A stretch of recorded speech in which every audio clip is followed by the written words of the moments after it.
2024 June 4 result వస్తే ఆ రోజు నుంచి ఇప్పుడు దాదాపు 9వ నెల నడుస్తుంది.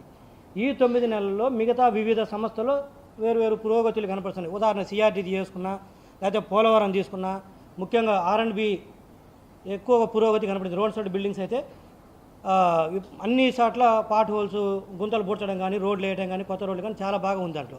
ఎందుకంటే R&Bకి సంబంధించిందే R&B అండ్ I&Dకి దాని కిందనే మా డిపార్ట్మెంట్ కూడా ఉంటుంది, ఫైబర్ నెట్. సో దాంట్లో కూడా పురోగతుంది. మిగతా సంస్థల్లో కూడా ఎంతో కొంత పురోగతుంది.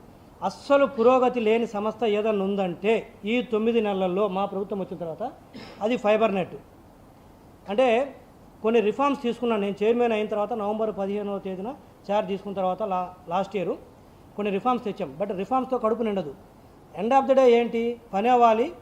ఇది income based organisation, spending based organisation కాదు, ఖర్చు పెట్టే ఆర్గనైజేషన్ కాదు. సో ఇక్కడ ఏంటి, సర్వీస్ ఇవ్వాలి, ఎంతో కొంత ఆదాయం తెచ్చుకోవాలి. సో రిఫార్మ్స్ తోటి మేము ఏదో చేసాం, లాస్ట్ టైం నేను 410 మంది ఎంప్లాయీని తీసేసాను, జబ్బలు దోచుకుంటే అది కరెక్ట్ కాదు. బట్ ఏంటి నెక్స్ట్ ఏం చేశామంటే ఈ రోజు వరకు కూడా మా ప్రభుత్వం వచ్చిన తర్వాత ఫైబర్ నెట్ ద్వారా గతంతో పోలిస్తే మేము ₹1 కూడా ఆదాయం సంపాదించలేదు.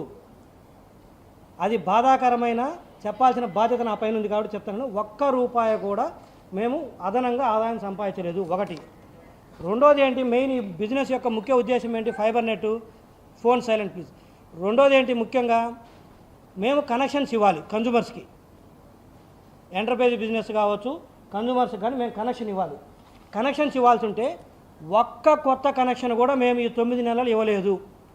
అది బాధ్యత చెప్పాలా, గర్వంగా చెప్పాలా, సగర్వంగా చెప్పుకోవాలి. కొన్ని మేము ఇన్ని లక్షల కనెక్షన్స్ ఇచ్చామని, అలా పోయి ఒక్క కనెక్షన్ కూడా ఇవ్వలేదని చెప్పాల్సిన పరిస్థితి వచ్చింది. ఇప్పుడు నేను చెప్పకపోయినా కూడా ఇది నా బాధ్యత చెప్పాలి, రేపు మాపు బయటకు వస్తాయి కాబట్టి.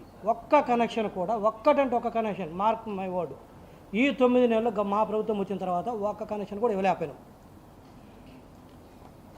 రెండోది వచ్చేసరికి నెట్వర్క్ ఇష్యూస్. అంటే మేము కేబుల్ కనెక్షన్స్ ఇవ్వడమే కాకుండా వీటన్నిటికి కూడా ఈ కేబుల్ రావాలన్నా, ఇంటర్నెట్ బాగా రావాలన్నా నెట్వర్క్ అనేది ఉంటుంది. మాకు 78,000 కిలోమీటర్ల ఆప్టిక్ ఫైబర్ కేబుల్ ఉంటే ఈ ప్రభుత్వం వచ్చిన తర్వాత, మా ప్రభుత్వం వచ్చిన తర్వాత ప్రతిరోజు ఈ మూల ఆ మూల నెట్వర్క్ ప్రాబ్లం ఉంటూనే ఉంది.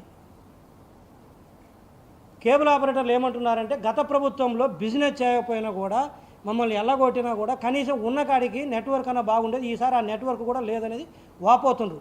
ఆ మెసేజ్లు చూస్తే మమ్మల్ని చంపేయండి సార్ ఒకేసారి కొంతమంది, ఈ రోజు ఈ టార్చర్ ఏంది అంటున్నారు.